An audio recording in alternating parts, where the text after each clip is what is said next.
자, 오늘은 레위기 이제 마지막 장을 살피는 27장입니다. 27장을 제가 말씀을 정리하다가 조금만 이제 마지막 장이니까는 빨리 끝내기가 아쉬워서 조금 더 좀 깊이 다루려고 합니다. 이제 레위기를 다 끝내야 되니. 자, 오늘은 본문 말씀을 중심으로 자발적인 신앙 고백 첫 번째 시간으로 오늘 말씀을 듣고 다음 시간도 좀 말씀을 듣고 그 다음 시간도 좀 말씀을 들으려고 합니다. 자, 오늘 말씀은 자, 우리 25장까지 읽었어요. 무슨 말인지 아시겠어요? 이게 조금 이렇게 좀 복잡해요. 뭐가 이렇게 규례라는 게 그렇잖아요. 뭔가 법이 있고 제도가 있다라는 게 이렇게 해야 되는지 저렇게 해야 되는지 이게 좀 복잡해요. 그런데 내용은 간단합니다. 내용은 간단해요. 27장은 뭘 보여주냐면 하나님께 대하여 의무적으로 지켜야 되는 규례도 있지만 의무가 아니라 자원해서 지켜야 되는 규례도 있다라는 거예요. 자, 의무적으로 지켜야 되는 규례도 있지만, 그러니까 무조건적으로 지켜야 되는 규례도 있지만 그렇지 않고 자원해서 심지어 물을 수도 있어. 그런 규례도 있더라는 거예요. 뭘 말할까요? 우리가 신앙함에 있어서 하나님의 말씀에 대하여 순종해야 돼요, 말아야 돼요? 순종해야 돼요. 그런데 그 순종함이 의무적으로 무조건적으로 순종하는 것도 필요하고, 할렐루야, 그뿐만 아니라 더 나아가서 우리 하나님이 우리에게 이렇게 하라고 요청한 적은 없지만, 법은 아니에요, 율법도 아니에요, 규례도 아니에요. 그런데 자원하여서, 이 상황이 딱 되고 나니까 그냥 자원하여서 사랑과 경외심을 보이는 것을 우리 하나님은 매우 기뻐하신다는 거예요. 다니엘이 하나님 앞에 딱 포로로 끌려가갖고 한 가지 잘한 게 있어요. 그게 뭐였어요? 네, 먹을 거, 마실 거를 딱 두고 나는 이방인이 먹는 이런 거 안 먹겠다고 하면서 뭐 하는 거예요? 뜻을 정했어요.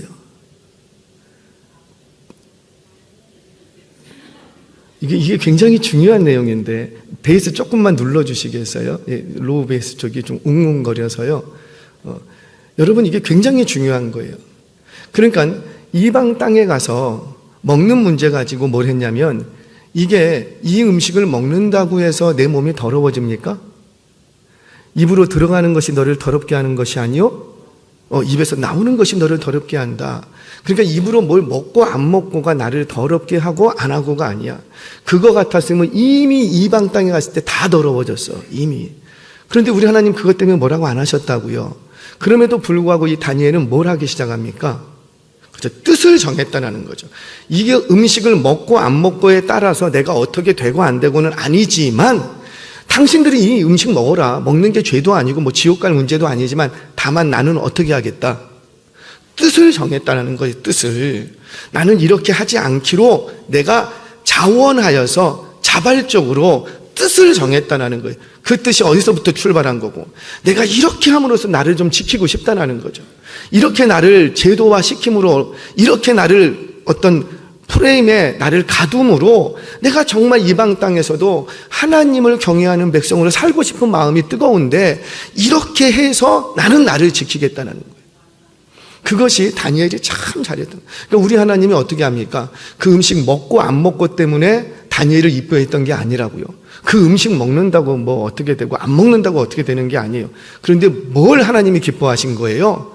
너의 중심, 네가 이곳에서 나를 향한 사랑과 경외심이 있구나. 그 마음의 중심이 너무 이쁘고 아름다운 거예요. 그래서 다니엘을 딱 하나님께서 축복하십니다. 비슷합니다.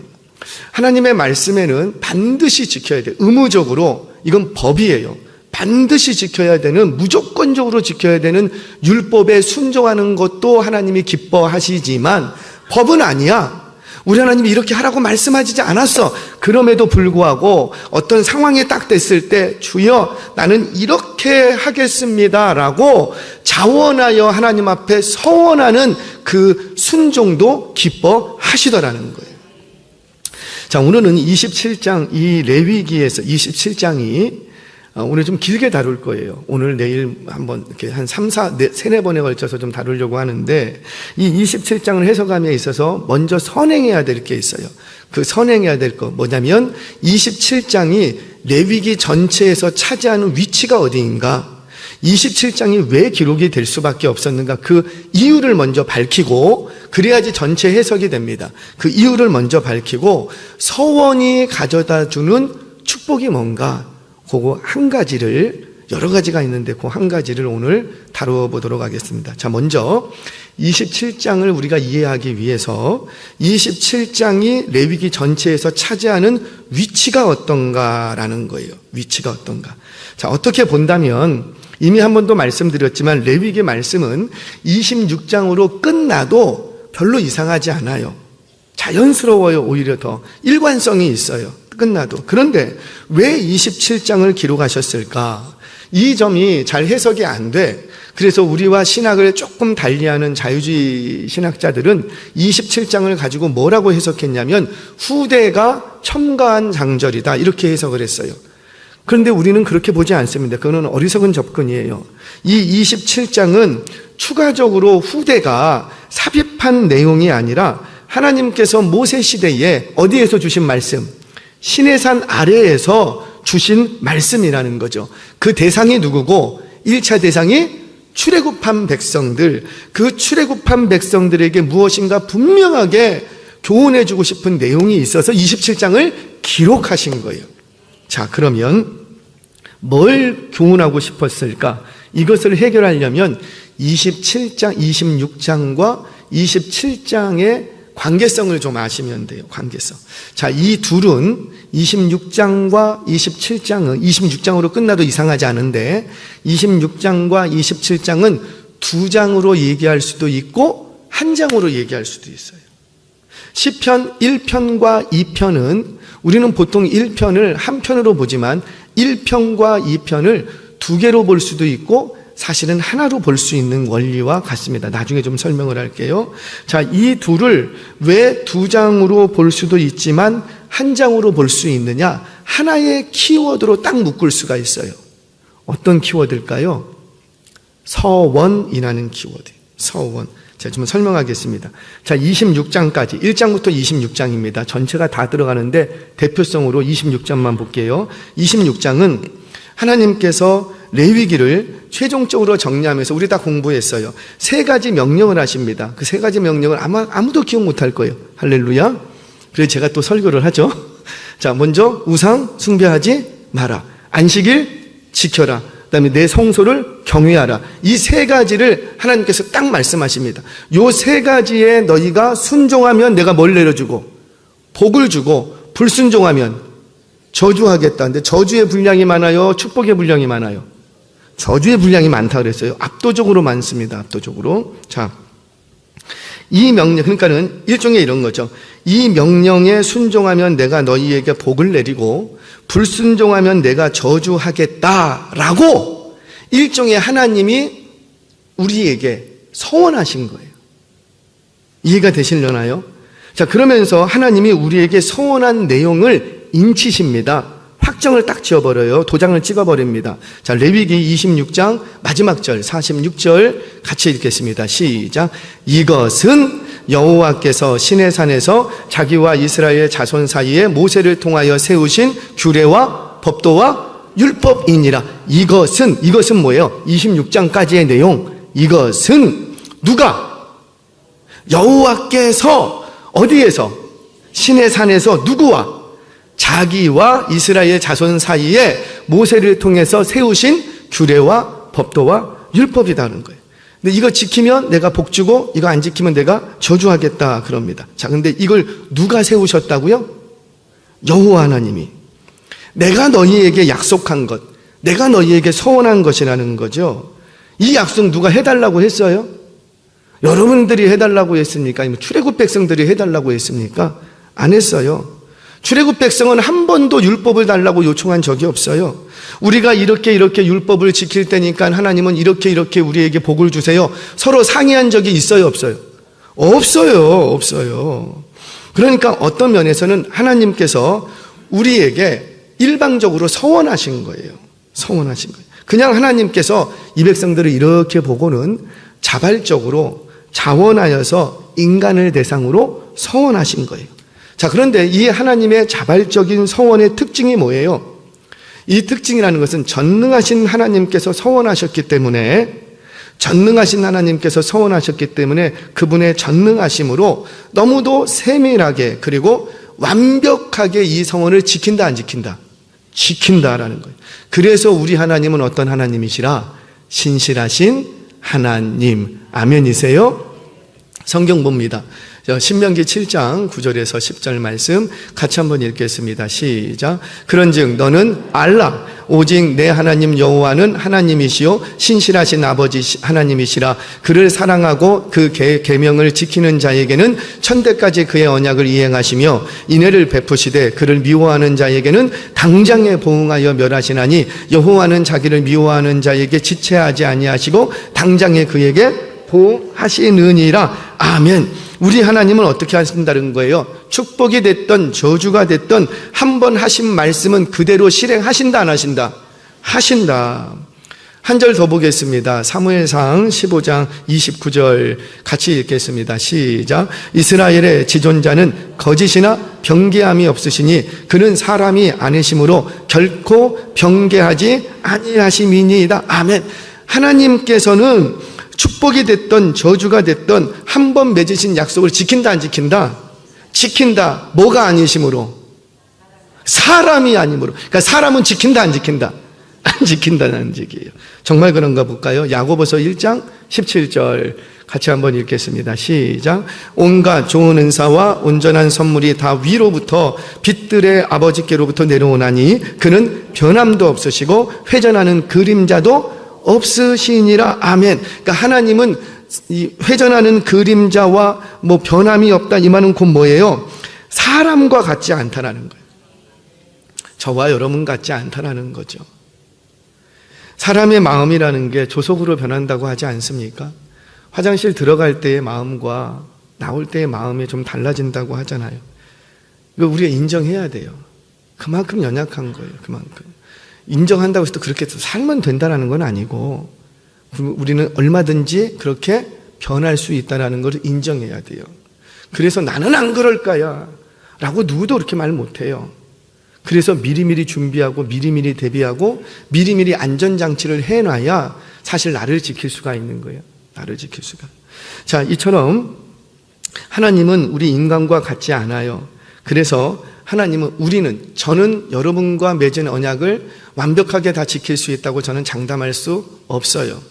그러나 우리 하나님은 우리와 같지 않으셔서 저와 여러분과 맺으신 언약을 어떤 순간에도 완벽하게 이행하시는 하나님이심을 믿으시기를 바랍니다.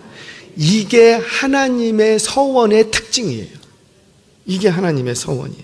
자, 여기에 대해서 27장은 인간이 하나님께 서원하는 규례의 내용이죠. 인간이 하나님께.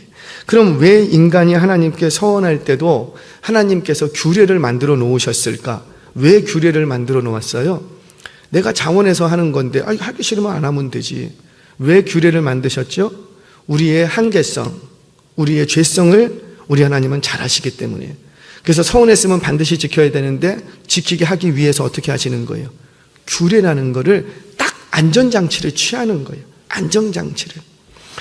이렇게 규례를 두신 이유는 뭐냐면 세 가지 이유 때문에 그럽니다. 오늘 본문에 다 드러나는데 첫 번째는 서원을 함부로 하면 안 된다는 거예요. 그거를 막기 위해서 규례를, 법을 하나 딱 만들어 놓는 거예요. 그러니까 그 법을 보면서 한 번 더 생각하고 한 번 더 생각하고. 그러니까 서원 함부로 하면 된다 안 된다? 안 된다. 신중하게 하라는 거죠. 신중하게. 두 번째, 서원을 했으면은 반드시 빨리 이행하라는 거예요. 반드시 빨리 이행하기. 그래서 규례를 만들어 놓습니다. 세 번째는 또 이 규례의 특징은 뭐냐면 서원했을지라도 물을 수가 있어. 참 우리 어리석음을 우리 하나님은 너무나도 잘하셔. 그래서 물을 수 있는 길도 이렇게 규례로 만들어 놓으신 거예요. 자, 이처럼 26장과 27장은 서원이라는 키워드로 딱 연결이 됩니다. 자, 그러면 이제 27장의 위치는 해결이 됐어요. 27장은. 자, 그러면 오늘은 이 서원이 가져다 주는, 서원이 저주가 될 수도 있고 서원이 축복이 될 수도 있는데 어떻게 해야 서원이 축복이 될 수 있는가, 그 한 가지 원리만 좀 여러분들과 나누도록 하겠습니다. 자, 2절 만져봅니다. 2절. 조건이 있어요. 조건이. 축복이 되는 조건이 있습니다. 2절 같이 먼저 읽겠습니다. 시작. 이스라엘 자손에게 말하여 이르라. 만일 어떤 사람이 사람의 값을 여호와께 드리기로 분명히 서원하였으면 너는 그 값을 정할지니. 아멘. 자세한 구절은 다음 주에 제가 조금씩 풀어드릴 거예요. 이해를 돕기 위해서. 근데 중요한 건 뭐냐면 이 서원의 특징이 있는데 그 특징은 만일 어떤 사람이 서원했으면 이라는 거예요. 자, 우리 14절에도 뭐라고 말하냐면 만일 어떤 사람이, 16절에도 만일 어떤 사람이, 이렇게 서원이 시작이 됩니다. 여러분, 만일 어떤 사람이라는 말 속에는 무슨 뜻이 있어요? 그 사람을 가린다, 안 가린다? 안 가린다라는 거예요. 어떤 사람이 어떤 사람이에요? 어떤 사람이 어떤 사람이지. 누구든지 하나님 앞에 서원할 수 있다, 없다? 있다. 누구든지 그 서원을 성실하게 이행하면 하나님께서 복으로 갚아주신다, 안 갚아주신다? 갚아주신다. 누구든지. 아멘이세요? 여러분, 우리는 그렇게 생각 안 해요. 서원을 보통 언제 하죠? 평범할 때는 서원 안 해요. 내가 어려움에 빠졌든지, 그래서 이 어려움에 헤어나려고 하는데 도저히 방법이 없어서 하나님의 은혜를 강력하게 요청하는 마지막 보루로 남겨놓은 게 서원이라는 거예요. 서원. 야곱이 형 에서의 칼날을 피해서 도망갈 때도 서원했고, 또 요나도 물고기 뱃속에서 서원하죠. 입다 역시 전쟁에서 승리를 기원하면서 서원합니다. 삼손의 부모님도 서원합니다. 신약을 보면 사도 바울도 서원했다고요. 그 전도 여행을 떠나면서. 자, 이렇게 서원은 누구든지 할 수 있다는 거예요. 누구든지. 그가 야곱, 도망자든지, 죽을 위험에 빠진 자든지, 요나처럼 물고기 뱃속에서 쫙 죽어버릴 수도 있는데, 오늘 여기서 내가 죽을지도 모른다고요. 죽을지도 모르는데 그럼에도 불구하고 그 순간에 서원할 수 있다, 없다? 있다라는 거죠. 아니, 내가 오늘 죽는데 서원이 왜 필요해? 그런데 서원을 한다라는 거예요. 그가 부자든지 가난하든지, 그가 많이 배웠든지 그렇지 못했든지, 심지어 그가 신앙심이 크든지 작든지 누구라도 하나님 앞에 서원할 수 있다, 없다? 있다. 그런데 우리는 어떻게 생각하냐면 서원이라는 것은 아무나 하는 게 아니야. 믿음이 좀 있는 사람이나 서원하지 라고 생각을 해요. 그런데 그게 아니라는 거예요. 우리 생각에는 믿음이 좀 큰 사람의 서원은 하나님께서 들으시고 믿음이 좀 작은 자들의 서원은 좀 안 들으실 것 같고 우리는 그렇게 여겨요. 그래서 서원 잘 안 해요. 좀 교회에서 봉사 많이 하는 집사님의 서원 기도는 빨리 응답될 것 같고, 그렇지 못한 집사님의 서원 기도는 좀 안 들어줄 것 같고, 우리는 그렇게 생각하는데 정작 하나님은 그렇게 생각하지 않는다라는 거예요. 그저 누구든지 간에 하나님 앞에 만일 어떤 사람이, 그 어떤 사람이 어떤 사람인지를 몰라. 도망자가 됐든 아니면 지금 당장 죽을 위험에 처해 있든 신앙이 좋든 나쁘든 어떤 성목인지는 몰라. 근데 그가 하나님 앞에 서원했을 때 누구라도 서원할 수 있고, 하나님은 누구라도 그 서원을 들으신다, 안 들으신다? 들으신다. 내 귀에 들린 대로 내가 행하리라. 왜 그런가? 바로 이 서원이라는 것은요, 하나님께 대한 자발적인 신앙 고백에 담겨져 있는, 그거 없으면 그건 서원이 아니에요. 자발적인 신앙 고백. 우리 하나님이 요청한 적 없다고요. 너 여기서 서원해. 그러면 내가 그 문제 해결, 요청하세요, 안 하세요? 안 해요. 그냥 자신 안에서 이 상황 속에서 하나님께 대한 나도 몰랐던 신앙 고백이 내 안에서 일어나는 것이 뭐냐면 그 형태가 서원이라는 거예요. 그래서 자발적인 이 신앙 고백은 지켜야 돼요? 아니면 안 지켜도 돼요? 그렇죠. 왜? 누구의 자발적인 신앙 고백이었으니까? 나의 신앙 고백이었기 때문에 지켜야 된다는 거예요. 다시 말하면 그 서원 속에 자발적인 신앙 고백이 없으면 그거 하나님도 안 들으셔. 그러니까 하나님이 기뻐하시는 서원은 어떤 서원인지 밝혀지죠. 어떤 서원이라? 그 속에 자발적인 신앙 고백이 담겨져 있어야 되는 거예요. 그래야 우리 하나님께 하는 이 서원 기도가 딜이 안 됩니다. 우리는 딜 치려고 하는데 아니라는 거예요. 딜은 신앙과 상관이 없어요. 그러니까 하나님이 기뻐하시는 서원은 그 속에 반드시 뭐가 담겨야 되겠다? 자발적인 신앙 고백. 강압이 아니라 자발적인 신앙 고백. 자, 그런데 문제는 뭐냐면 우리 하나님은 막 이렇게 해갖고 응답해 주시고 막 복을 주시려고 하는데 문제는 뭐냐면 하나님은 아무런 문제가 없어. 누가 문제인 거예요? 내가. 오늘 서원할 때는 자발적으로 신앙 고백을 하기는 했으나 그 위기에서 건진받으면은 사람의 마음이 또 변해. 자신이 한 서원을 잊어버리거나 인정하지 않으려고 한다는 거죠. 누가 그랬어요? 야곱이 그랬죠. 그는 형 예서의 칼을 피해서 목숨을 부지하고자 라반의 집으로 도망을 칩니다. 그때 베델에서 자신을 위해서 일하고 계신 하나님을 보게 되지요. 그리고는 하나님께서 잘 순서를 보셔야 돼요. 주격과 동사를 잘 보셔야 돼요. 하나님께서 야곱에게 나타나셔서, 아니 누가 찾아와 달라고 요청했냐고. 야곱이 기도했대요? 안 했어요. 그냥 자고 있는데 하나님께서 꿈속에 찾아오셨어요. 그리고는 누가 요청했냐고. 아무도 요청 안 했는데 하나님이 야곱에게 먼저 서원하십니다. 어떻게 서원하세요? 내가 너 누운 땅을 누구에게 주겠다. 너와 후손에게 주겠다. 아니 누가 달라고 했냐고.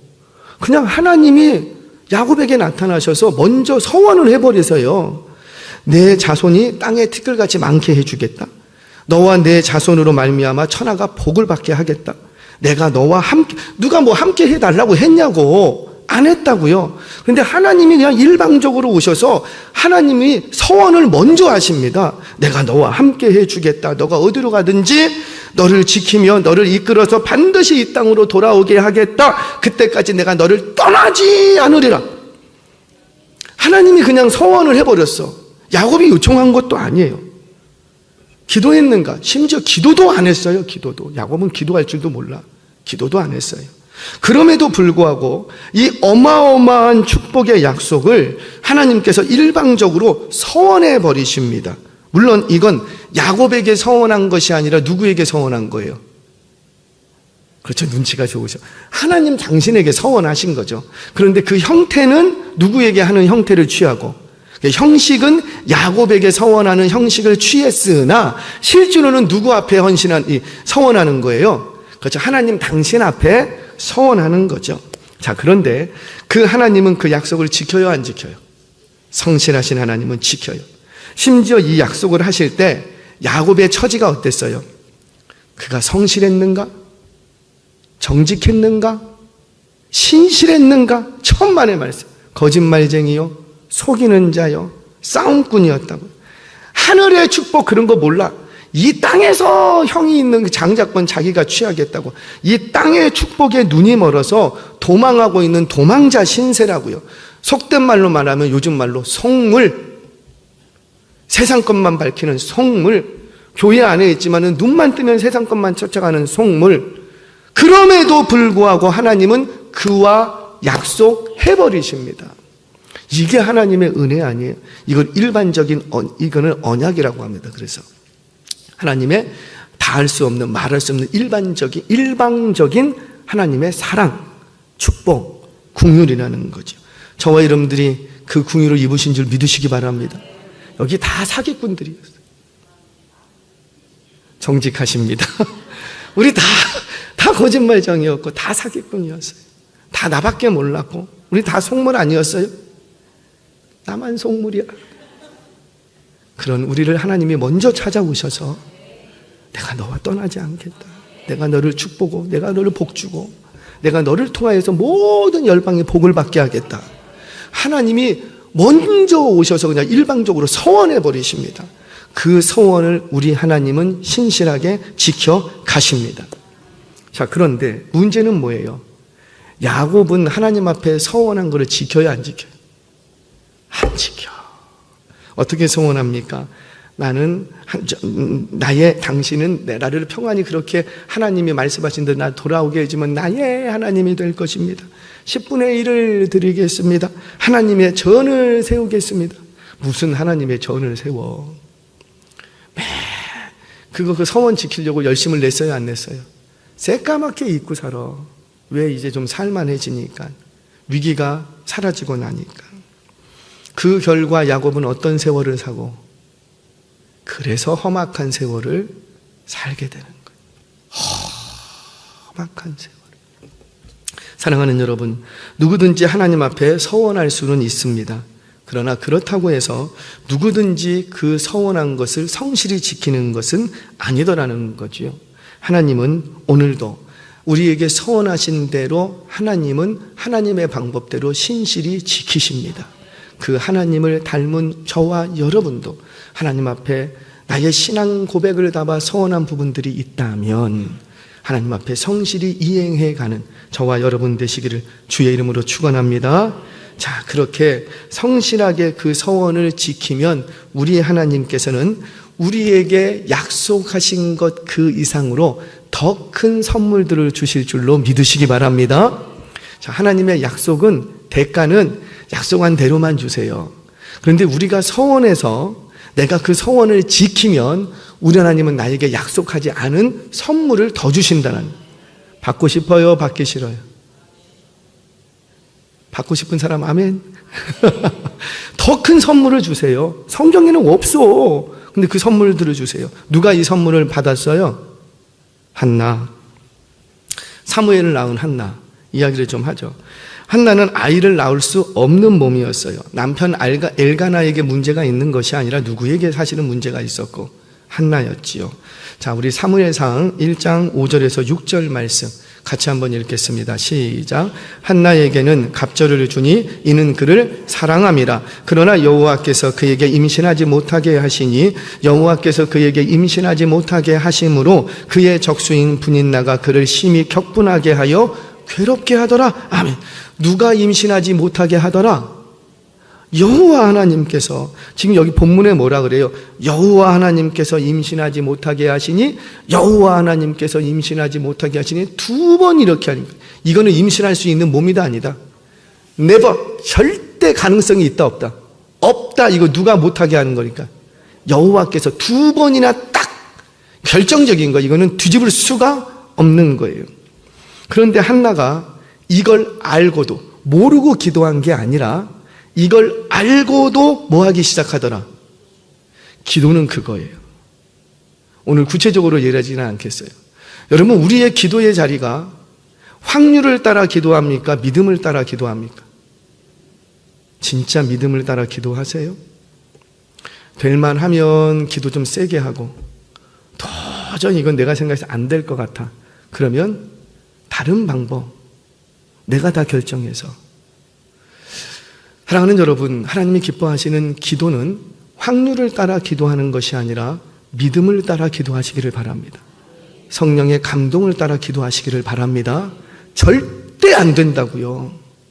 하나님이 막으시는데 누가 그거를 풀 거예요? 절대 안 된다고요. 전혀 가능성이 없어요. 그럼에도 불구하고 한나는 뭐 하기 시작하더라? 그렇죠. 이게 바로 믿음의 기도라는 거죠. 가능성을 보고 기도하는 게 아니고 믿음의 기도. 자, 그렇게 기도하는데 그렇게 하게 됐던 계기가 있어요. 계기가 뭐예요? 누가 열받게 하고 분이. 그러니까 열받게 안 했으면 기도 안 해. 왜? 이거는 여호와께서 이렇게 하시는 거니까 받아들였다고요. 남편도 받아들이고 자기도 받아들이고 잘 살아왔어. 근데 지금 누가 옆에서 격분시키고 푸닌나가 한마디로 열받게 하는 거예요. 사랑하는 여러분, 누군가 여러분을 열받게 하면 기도하라는 사인인 줄 믿으시기 바랍니다. 아멘이세요? 그 말은 곧 내가 너를 통해서 놀라운 일을 준비하고 계시다는 사인이라고요. 자녀가 열받게 합니까? 그럼 우리 하나님이 어떤 일을 준비하시는 거예요? 자녀를 통해서 놀라운 일을 준비하시는 거예요. 그래서 계속 그 자녀를 놓고 뭐 하기 시작하고? 기도하게 만드는 거예요. 계속 기도하게 만드는 거예요. 우리가 기도할 때 견고한 여리고성이 무너질 줄로 믿습니다. 기도하기 시작하는, 그러니까 하나님이 그에게서 역사하시는 거죠. 자, 여하튼 한나가 열받아서 기도를 합니다. 분인나가 격분시켜서 기도한 거예요. 그때 하나님으로 하여금 이 절대 안 되는 이 일을 뒤집어서 일할 수 있게끔 만드는 결정적인 내용이 뭐였냐면 서원 기도라는 거였지. 서원 기도. 누가 서원 기도 하라고 했어요? 한나가 막 기도합니다. 나 억울합니다. 막 아이 주세요. 그랬더니 하나님이 한나야 이야 서원 기도해라 이라 막 그랬습니까? 아니에요. 이 서원은 지금 순수하게 어디로부터 출발하는 거예요? 자발적으로 하는 거죠. 하나님이 강요 안 했다고요. 너 서원 기도하면 내가 아이 줄게 이런 거 했다 안 했다? 안 했다고요. 자발적으로 한나는 서원을 하기 시작합니다. 그런데 이 한나의 서원이 특별했던 것은 이 서원에는 반드시 하나님께서 아이를 주실 것을 믿는 자신의 믿음, 신앙 고백이 담겨져 있었던 거예요. 그래서 사무엘상 그 2장에 가면 한나가 노래하는데 그 노래하는 내용이 뭐예요? 자신의 신앙 고백을 그냥 노래로 담아서 노래하지 않습니까?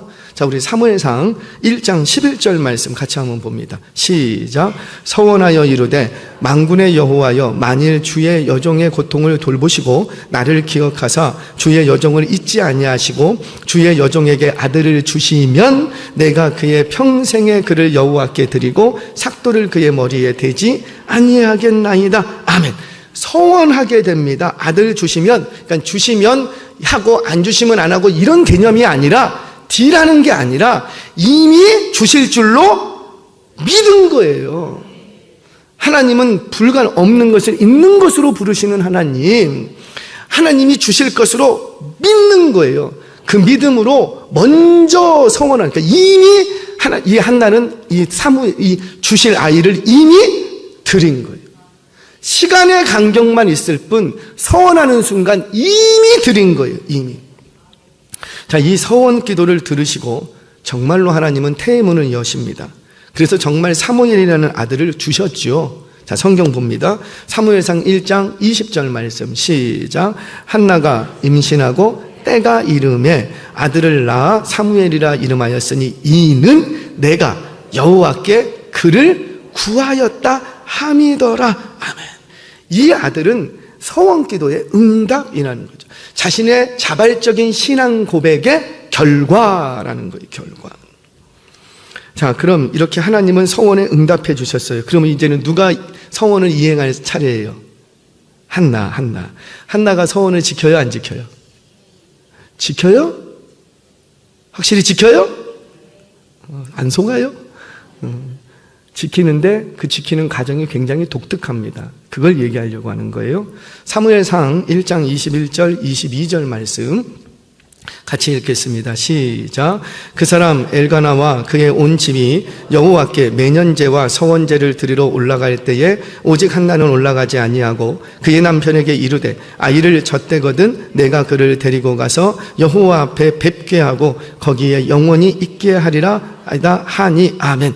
자, 서원을 했으면 서원으로 아이를 응답을 받았어요. 그러면 이 한나의 서원을 빨리 지켜야지 돼요? 아니면 늦게 지켜도 상관없어요? 본래는 빨리 이행해야지 되는 거예요. 왜냐하면 그 이행이 늦춰지면 늦춰질수록 자신에게는 올무가 될 수 있고요. 또 자신의 마음이 변할 수 있는 여지가 있기 때문이에요. 그래서 하나님이 응답해 주시면 하나님 앞에 서원한 대로 할 수 있는 대로 빨리 그 서원을 이행해서 그 올무에서 빨리 헤어나와야 되는 거예요.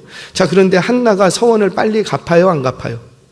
안 갚아요. 언제까지 안 갚아요? 우리 잠깐만 자막 한 번만 다시 한번 띄워주시겠습니까? 언제까지 안 갚으죠? 여기 지금 젖대거든이라고 얘기가 나오는데 젖댈 때는 통상 우리나라 나이로 한 3, 4세부터 많게는 5세까지를 얘기를 합니다. 5세까지. 왜냐면은 우리나라는 좀 이렇게 좀 윤석열 정부의 나이하고 막 이렇게 바뀌고 막 그러잖아요. 그것처럼 1, 2년의 갭이 있어요. 그 젖대는 시기라고 하면은 유대인들의 젖대는 시기는 우리 한국식 나이로면은 3세부터 많게는 5세까지 되는 거예요. 자, 그런데 이때 그냥 젖대기까지 기다렸던 게 아니라고요. 지금 매년제와 서원제를 드리러 올라갈 때, 이 말은 곧 뭐냐면 내가 서원한 게 있으면 이제 서원을 갚을 수 있는 기회가 있었다 없었다? 항상 있었다라는 거예요. 항상. 이게 없었던 게 아니고 계속 너 서원 갚아라, 이제 갚아야지, 이제 갚아야지, 서원제를 드릴 수 있었던 그 기회들이 계속 있었는데 이 한나는 어떻게 했다? 의도적으로 거기를 안 올라갔어요. 그리고 누구만 올려보내고? 남편만 올려보내는 거예요. 그리고 언제까지 안 갚는 거예요? 의도적으로 젖될 때까지는 내가 안 갚겠다. 여러분 이러면 돼요, 안 돼요?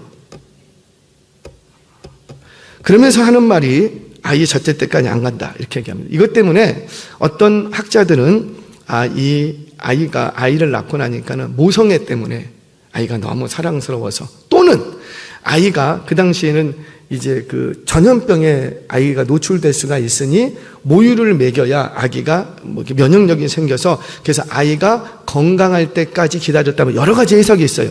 그런데 제가 볼 때는 다 좀 부족한 해석이에요. 그건 별로 타당성이 없고, 이렇게 해석을 해야 됩니다. 우리 그 사무엘상 1장 23절 24절을 근거로 봐야 돼요. 같이 한번 읽겠습니다. 시작. 그의 남편 엘가나가 그에게 이르되 그대의 소견에 좋은 대로 하여 그를 젖되기까지 기다리라. 오직 여호와께서 그의 말씀대로 이루시기를 원하노라 하니라. 이에 그 여자가 그의 아들을 양육하며 기다리다가 젖을 뗀 후에 그를 데리고 올라갈새 수소 3마리와 밀가루 1에바와 포도주 1가죽 부대를 가지고 실로 여호와의 집에 나아갔는데 아이가 어리더라. 아직 아이는 어릴지라도 그냥 젖된 시기가 딱 됐다고 생각되니까 어떻게 했다? 그때 바로 갔다라는 거예요. 자, 본래 서원을 갚으려고 할 때는 언제 갚아야 되냐면 정결의식이 끝나고 성전에 올라갔을 때 갚아야 돼요. 정결의식이라는 것은 여인이 아이를 낳으면 남아는 30일, 여아를 낳으면 60일을 정결의식을 치릅니다. 그 정결의식을 끝나면 이제 성전에 올라갈 수가 있어요. 그럼 그때 올라갔을 때 자기의 서원 제사를 드리면서 서원했던 것을 갚으면 이제 거기서 자유하게 되는 거예요. 그런데 이 한나는 그렇게 하지 않았다는 거예요. 왜 그랬는가? 굳이 젖될 때까지 기다려야 됐던 이유가 뭔가? 자, 한나가 이렇게 보니 제사장 엘리, 그 가문, 아들들을 보니 성소가 너무 거룩하지가 못해. 너무 변질될 대로 돼서, 우리 아마 어느 정도 다 아시지요?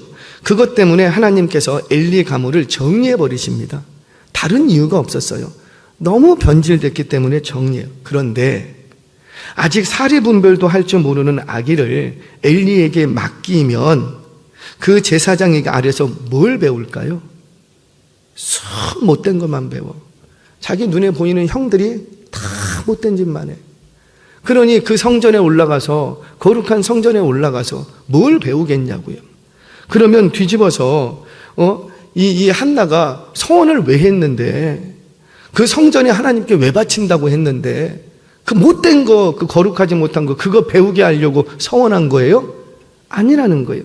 한나는 이걸 알았던 거예요. 그래서 어떻게 하고, 아이가 사리 분별할 때까지, 어느 정도 신앙의 기본을 가질 때까지 아이를 누가 양육하고 딱 품고 내가 절대 성전에 안 올라간다. 거기가 어떤 곳인데 엘리의 눈에 안 비친다. 그리고는 자기가 이 아이를 양육해 가더라는 거예요. 그리고는 어느 정도 신앙의 정서가 정립되고 나서야 그 다음에야 엘리에게로 올려보내는 거예요. 그 양육의 시간이 필요했는데 그 시간이 젖되기까지의 시간이었다는 거죠. 자, 우리 성경 보겠습니다. 잠언 22장 6절 같이 읽겠습니다. 시작. 마땅히 행할 길을 아이에게 가르치라. 그리하면 늙어도 그것을 떠나지 아니하리라. 우리 이 말씀 너무 가슴에 와닿지 않습니까? 우리가 다 후회하는 게 뭐예요? 아이가 어렸을 때 내가 왜 그때 그렇게 했을까? 그때 좋은 습관을 들여놨으면 지금 내가 이렇게까지 고생 안 할 텐데. 그때 이쁘다고, 그때 눈에 넣어도 안 아프다고, 그냥 아이 하고 싶은 대로 버르장머리가 없어도 자기 욕심대로 자라도 그냥 내버려 둔 거예요. 그러니까 나중에 그 아이가 딱 커서 어떻게 돼요? 여전히 그 자기 욕심대로. 여러분, 아동 심리학을 공부해 보신 분들은, 유아 공부하신 분들은 다 알아요. 지금은 정설로 돼 있죠. 아이의 이 전두엽 쪽, 그러니까 이성 쪽을 관장하는 두뇌가 개발되는 시기가 아이가 2살 전후랍니다. 2살.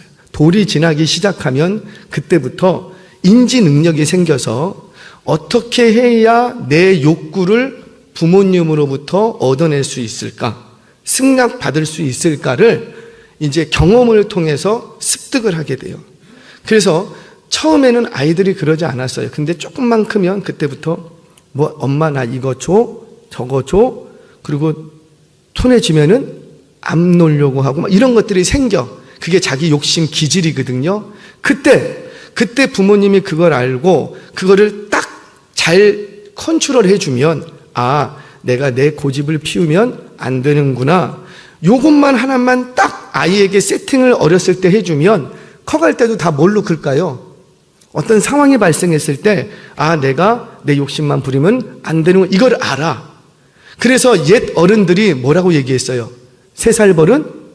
그거 어떻게 알았는지 모르겠어. 그때는 심리학도 없었는데 3살 버릇이 언제까지 간다? 3살 전후까지 형성된 아이의 패러다임과 그 생활 습관과 사고 방식이 그 인생 전체를 끌어간다는 거예요. 이걸 한나도 알고 있었어요. 그래서 젖대기까지는 내가 엘리에게 눈에 안 띄게 하겠다.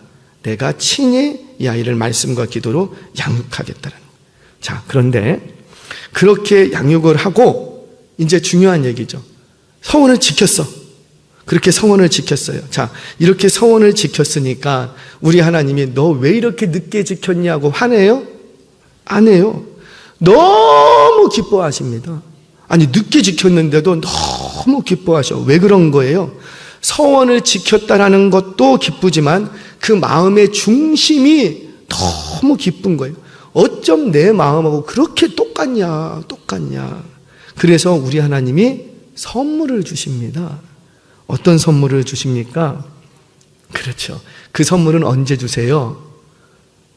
아이를 젖대고 아이를 하나님 앞에 드리는 서원이 딱 끝나고 나서야 선물을 주시는 거예요. 자, 사무엘상 2장 21절 말씀 같이 한번 읽겠습니다. 시작. 여호와께서 한나를 돌보시사 그로 하여금 임신하게 하여 세 아들과 두 딸을 낳게 하시고 아이 사무엘은 여호와 앞에서 자라니라. 자, 여기서 돌보시사 이렇게 얘기합니다. 돌보시사 이 말은 파카드라는 말이에요. 성경에서는 이전 성경에서는 권념하사 이렇게 번역을 했어요. 이 말은 생각하다, 기억하다 이런 뜻이 아니에요. 자카르라는 말 기억나십니까? 자카르. 자카르는 뭐예요? 마음에 새겨놓다, 기억하다, 생각하다 이 뜻이에요. 그런데 여기서의 돌보다라는 말은 그런 뜻이 아니에요. 파카드라는 말은 생각하다, 기억하다 이런 것과 아무 상관이 없어요. 방문하다, 신방하다라는 뜻이에요. 이게 무슨 말이냐면 내가 하나님을 기억하고 서원하면 하나님도 나를 기억하고 나를 찾아와 주십니다. 언제 아이 달라고 했냐고. 안 그랬다고요. 당신은 드리기만 했다고. 약속한 대로 드리기만 했더니 하나님께서 그렇게 드렸더니 하나님이 이 한나를 찾아오십니다. 찾아오시는데 그냥 찾아오지 아니하시고 어떻게 하고 두 손에 선물을 가득히 들고 찾아오시는 거예요. 보이십니까? 나는 하나님 앞에 내 신앙 고백을 담아서 하나님 앞에서 자원하여서 서원을 드렸어요. 그 서원을 갚았을 뿐이에요. 그랬더니 하나님은 나의 그런 신앙 고백을 보시고 내 중심을 보시고 나를 찾아와 주셨는데 두 손에 선물을 가득히 담고 찾아오시더라는 세 아들과 두 딸을 주십니다. 그러면 사무엘은 뭐 엉망이 됐겠죠? 아니래요. 사무엘은 사무엘대로 여호와 앞에서 자라가더라는 거예요. 사랑하는 여러분, 서원은 하나님께서 명령하신 것 아니에요. 명령하신 거 아니에요. 너 서원해라. 서원해야지 내가 복 주고 일한다. 아니라고요. 서원은 그저 하나님을 내가 너무너무 사랑해서 또는 하나님을 너무너무 신뢰해서 아니면 하나님 없으면 안 되기 때문에 하나님이 반드시 해줄 것을 믿고 최후의 하나님 앞에 엎드리는 방식이 뭐였냐면 서원이라는 거예요. 서원. 이건 율법에 없다고요. 그런데 너가 자원해서 서원했으면 반드시 그거 이행하라는 거죠. 이행할 수 없으면 서원해라 마라. 하지 마라. 서원을 이행한다는 것은 뭐예요? 그 속에는 하나님을 향한 사랑과 경외와 신뢰가 이미 들어있다라는 거예요. 이를 우리는 신앙고백 이렇게 얘기합니다. 그 자원하여 드리는 신앙고백대로 너가 준행하면 나는 너를 찾아갈 때에 두 손에 선물 가득히 안고 너가 구하지 않은 것까지 내가 싸들고 너를 찾아가겠다는. 기억하세요. 서원은 하나님과 딜하는 게 아니에요. 그거는 오해예요. 서원에는요 반드시 나의 자원하여 드리는 신앙 고백이 담겨져 있어야 되는 거예요. 그 신앙 고백대로 이행하시면 우리 하나님은 너무 기뻐하셔서 여러분들이 구하지 않았던 큰 선물을 가지고 찾아오신다 하십니다. 저와 여러분들의 이 서원이 자발적인 신앙 고백이 되어서 그 서원대로 이행함으로 선물 가득 안고 여러분들을 찾아오시는 하나님을 만나는 주인공들 되시기를 주의 이름으로 축원합니다.